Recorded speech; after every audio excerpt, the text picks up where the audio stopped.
Anga jamana kono kibaru tenedon juin kalo kile muga Mali marabagaw y'a yira k'a fɔ sɛbɛn kono ko maa 132 fatura bingali wale min kɛra Jalasagu, Janweli ani Desagu ni o bɛ Bangas mara la.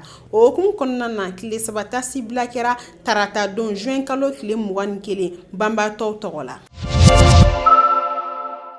Alisa anga jamana kono kibaru cɛmancɛ fanga ɲɛma Assimi Goïta tun taara Samakɔ tɛnɛdon juin kalo kile 21 ka sɛnɛkɛmina 225 di sɛnɛkɛlaw ma.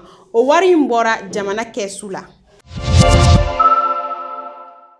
Alamisa don juin kalo kile 23 ka don juma don juin kalo kile 24 bingali wɛrɛ dɔ kɛra Fana Bamaciw fɛ. Finitigilaka maa 2 fatura ni o ye Amadu Sise ale ni Amadu Kulibali.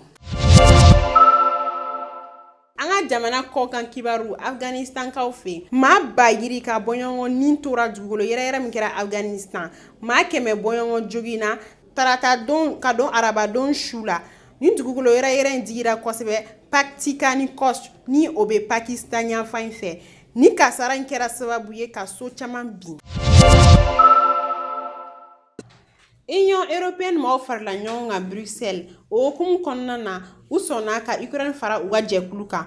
Longas marabagaw ka fɔ la Kiev fangatigiw ye sira sɔrɔ ka bɔ Severodonetsk.